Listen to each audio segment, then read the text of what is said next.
Pada tahun 1996, seorang remaja 15 tahun ditemukan tak bernyawa di tepi sungai. Polisi mengerahkan segala cara, tetapi nggak satupun petunjuk mampu mengungkap siapa pelakunya. Selama puluhan tahun, kasus ini seolah terkubur, hingga sebuah penemuan akhirnya mengubah segalanya.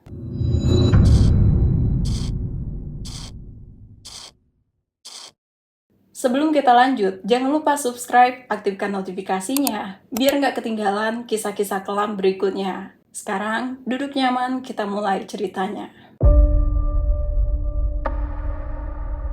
Jauh sebelum namanya menjadi bagian dari salah satu cold case paling membingungkan di Montana, Daniel hanyalah seorang remaja yang menjalani kehidupan seperti kebanyakan anak seusianya. Daniel lahir pada 11 November tahun 1988 di Alexandria, Minnesota.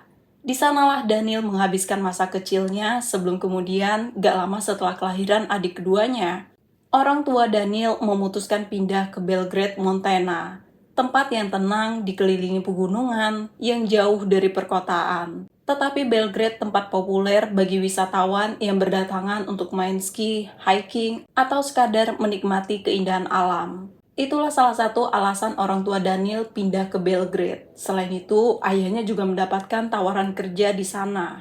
Nggak hanya orang tuanya, Daniel dan adiknya juga punya hobi yang sama.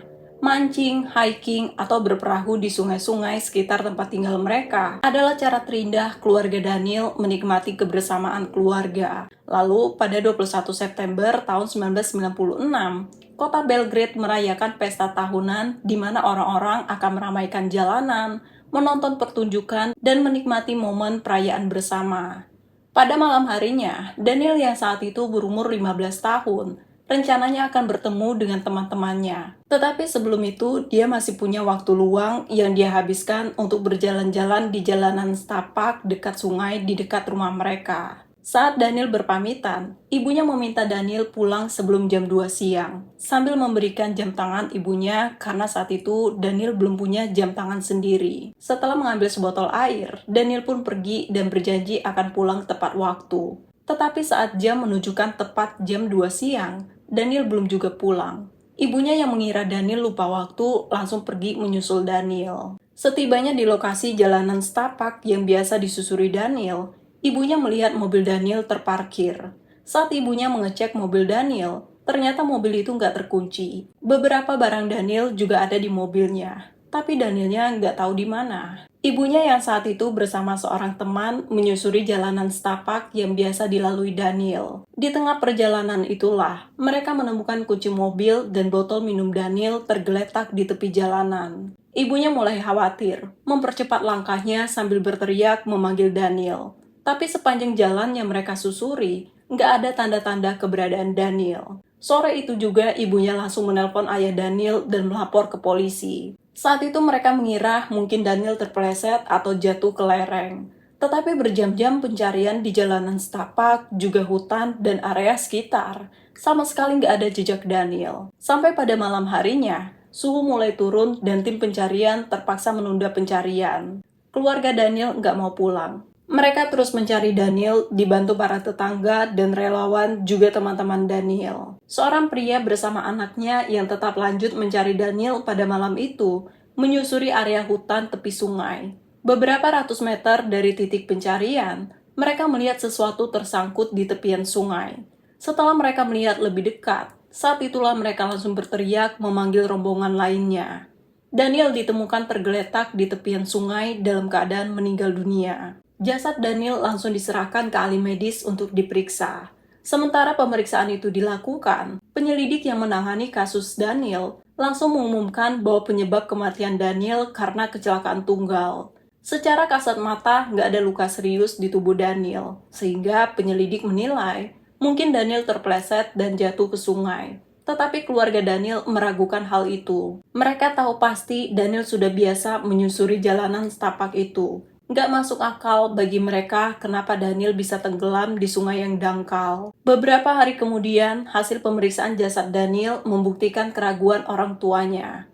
Ada beberapa luka goresan dan memar di tubuh Daniel yang sepertinya dia melakukan perlawanan sebelum kematiannya.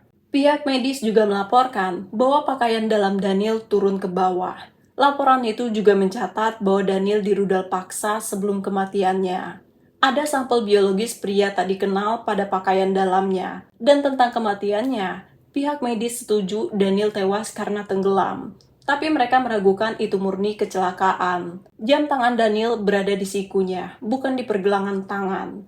Jadi, menurut pihak medis, seseorang mungkin menenggelamkan Daniel. Pergeseran jam tangan itu kemungkinan terjadi selama pemberontakan Daniel sebelum kematiannya. Terlepas dari semua temuan itu, pihak medis masih mencantumkan keterangan belum dipastikan pada catatan penyebab kematian Daniel. Sementara polisi mengumpulkan setiap detail petunjuk kematian Daniel, pemeriksaan ahli forensik menemukan 4 helai bulu lengan pria tak dikenal pada pakaian dalam Daniel. Dari temuan itulah, ahli forensik berhasil mendapatkan sampel DNA parsial. Pada tahun itu, FBI belum memiliki basis data DNA nasional, sehingga sedikit menyulitkan pengungkapan siapa pemilik DNA itu. Satu-satunya yang bisa dikonfirmasi para ahli, bulu lengan di pakaian Daniel cocok dengan temuan sampel biologis pemeriksaan medis terhadap jasad Daniel. Polisi pun mengecek ulang area tempat jasad Daniel ditemukan. Ada jejak sepatu buat pria, tetapi mereka nggak bisa memastikan apakah itu berkaitan dengan kasus Daniel. Beberapa orang yang mereka curigai juga nggak ada satupun yang terbukti terlibat dengan kematian Daniel. Ditambah lagi sampel DNA yang mereka miliki hanya sebagian, sehingga nggak bisa dibandingkan dengan terduga tersangka. Selama penyelidikan kasus Daniel, banyak detail yang dirahasiakan pihak kepolisian. Bahkan orang tua Daniel sama sekali nggak tahu kalau putri mereka dirudal paksa sebelum meninggal. Beberapa petugas kepolisian juga bingung kenapa atasan mereka nggak mempublikasi penyebab kematian Daniel. Atau seenggaknya diklarifikasi bahwa itu penghilangan nyawa. Karena penyelidikan jelas-jelas menunjukkan tanda-tanda tindak kriminal, bukan sebatas kematian karena kecelakaan tunggal seperti yang diklaim atasan mereka. Sampai beberapa bulan kemudian, sama sekali nggak ada kemajuan dari penyelidikan kasus kematian Daniel. Tim penyelidik juga nggak bisa berbuat banyak, selagi nggak ada perintah untuk melakukan penyelidikan penuh atas kasus Daniel. Meskipun beberapa petugas kepolisian tetap mempertanyakan kenapa belum juga diumumkan bahwa itu penghilangan nyawa, dan kenapa nggak ada penyelidikan yang dilakukan. Sementara mereka tahu pelakunya masih berkeliaran bebas. Beberapa tahun setelahnya, polisi memasukkan sampel DNA parsial yang mereka temukan di tubuh Daniel ke basis data FBI. Tapi sama sekali nggak ada kecocokan. Di titik inilah setelah bertahun-tahun kemudian orang tua Daniel baru tahu detail penyebab kematian Daniel, termasuk fakta bahwa Daniel dirudal paksa sebelum meninggal. Terjadi ketegangan antara pihak orang tua dan kepala kepolisian yang dari awal nggak merilis kasus kematian Daniel sebagai penghilangan nyawa, juga menyembunyikan informasi penting dari mereka. Di tengah ketegangan itu, pihak kepolisian berdalih bahwa keterangan medis menerangkan tak diketahui pada catatan penyebab kematian Daniel. Itulah kenapa mereka mengatakan kepada media bahwa belum cukup bukti untuk menganggap kematian Daniel sebagai penghilangan nyawa. Tetapi bagi orang tua Daniel, itu hanya alasan polisi untuk lepas dari tanggung jawab. Keluarga Daniel nggak mau menyerah begitu saja. Mereka terus bersuara ke media dengan harapan ramainya pembicaraan kasus Daniel bisa membuat kepolisian lebih serius mengungkap kasus kematian Daniel.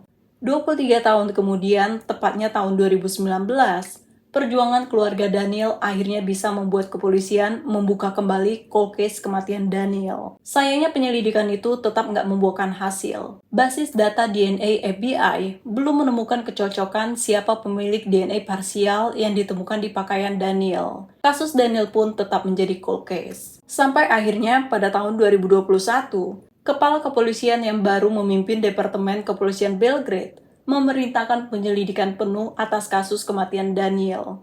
Kepala kepolisian bertekad untuk mengungkap kematian Daniel walaupun satu-satunya petunjuk yang mereka miliki hanya sampel DNA parsial yang ditemukan di pakaian Daniel. Sebagai kepolisian yang ahli di bidangnya, kebuntuan itu nggak membuat mereka menyerah.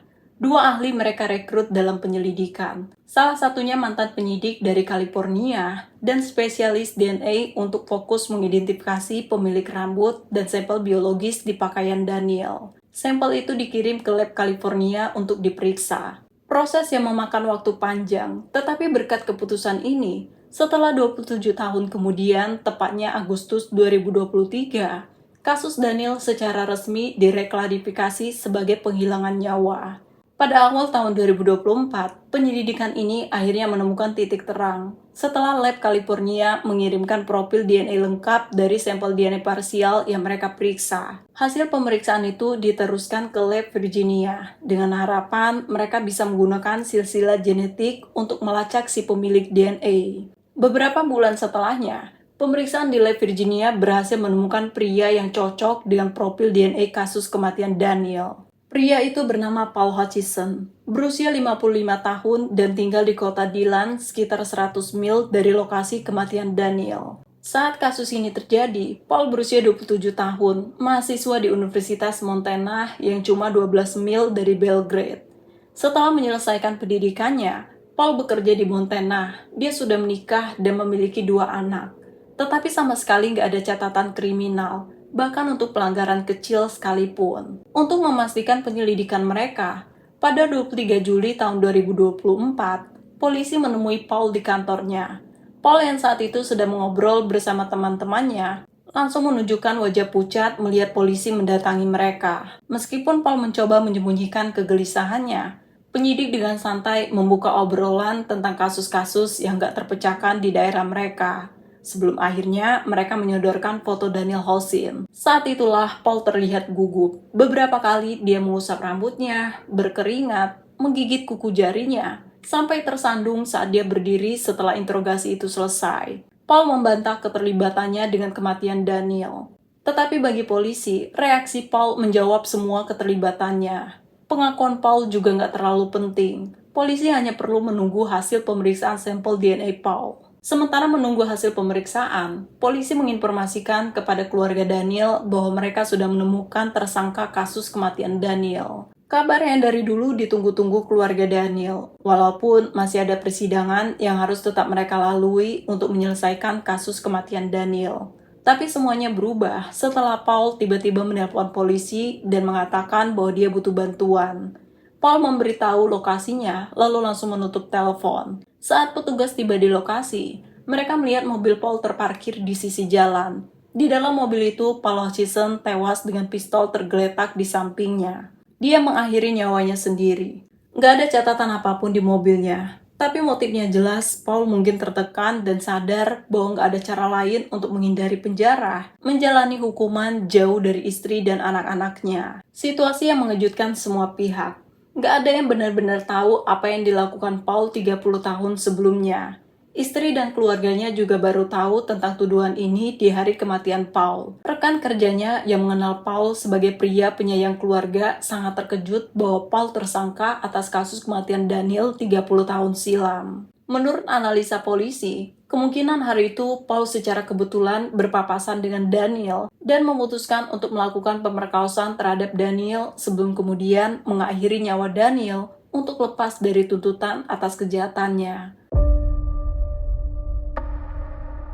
Keluarga Daniel akhirnya merasa lega karena kasus kematian Daniel sudah terselesaikan. Tetapi tetap saja, mereka menyayangkan sikap kepala kepolisian sebelumnya yang sama sekali nggak memerintahkan penyelidikan menyeluruh. Juga merahasiakan informasi kematian Daniel, bahkan nggak reklarifikasi kematian Daniel sebagai penghilangan nyawa. Bagi keluarga Daniel, kalau saja kepala kepolisian saat itu lebih serius menangani kasus kematian Daniel, Paul mungkin nggak bisa bebas lepas selama puluhan tahun, punya kehidupan layak, bisa menikah, dan memiliki keluarga yang sempurna. Sementara kematian Daniel terus menjadi teka-teki yang nggak diselidiki sepenuhnya.